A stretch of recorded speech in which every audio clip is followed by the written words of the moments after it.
victim in that violent Forsyth Park acid attack is pushing back this morning, criticizing Savannah Mayor Van Johnson's recent comments and raising concerns about what Savannah police have and have not released to the public. Ashley Wozlewski and her family say key information, including a suspect description, should be shared as case stretches into the 6th month. WJCL 22 News' Greg Coy has the very latest on the growing backlash and an all-new WJCL 22 Investigates. Good afternoon. Thank you all for joining us. Savannah Mayor Van Johnson's weekly news conference offers information about pressing issues. I'm the mayor of tourism. I have cards in my office saying I'm the mayor of tourism. And top news stories of the day. So anticipating your interest this afternoon, I'm going to lead with the acid attack investigation. This topic generating criticism from acid attack victim Ashley Wozlewski after some of the mayor's comments about the unsolved crime.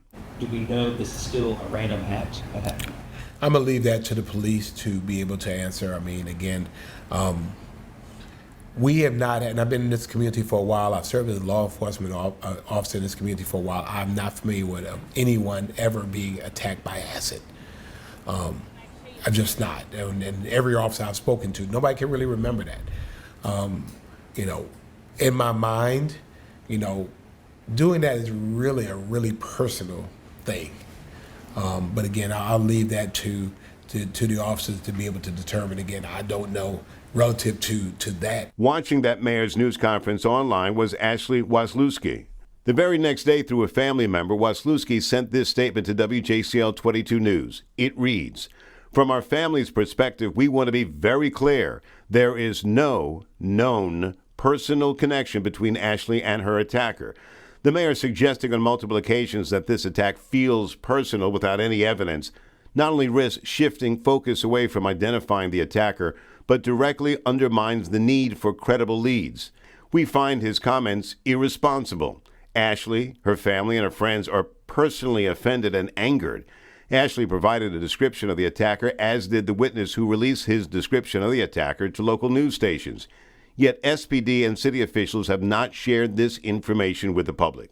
That witness, named Kay Kendall, spoke to WJCL 22 News investigator Tia Maggio in January, saying that he noticed a man acting agitated and arguing, perhaps on his cell phone, on the same footpath as Wozlewski. Kendall said it looked like he had calmed down, then he heard screams later. He was about 6 foot. Looked like he had dreads. He wasn't all black. Kendall says the 6-foot-tall man appeared to calm down. Then came the screams. That's where I heard her screaming, "Help me, help me." Ashley writes, "We are asking clearly and respectfully that any information that could help the public identify this individual be shared. There is a combined reward of over $100,000. The video referenced in recent days is from a heat sensor camera near the park, therefore it provides no visual identifiable characteristic of the attacker." At that news conference, the mayor concurred with law enforcement not to release the video because of its so-called poor quality. It promotes speculation, and it provides an influx of unreliable tips. So releasing this video can divert investigative resources, it can hamper progress, and ultimately interfere with building a case that can be prosecuted. WJCL 22 News asked Mayor Johnson for an interview about Wozlewski's criticism. The mayor's office sent us this statement that reads in part, "I categorically reject any attempts by WJCL or any other news media outlet to mischaracterize my words, sensationalize, or capitalize off of the pain of the victim and the victim's family. Our top and only priority is finding justice for Ms. Wozlewski, and that is where our focus shall remain." We would really like to get this individual in custody, and I think that we have that still top of mind.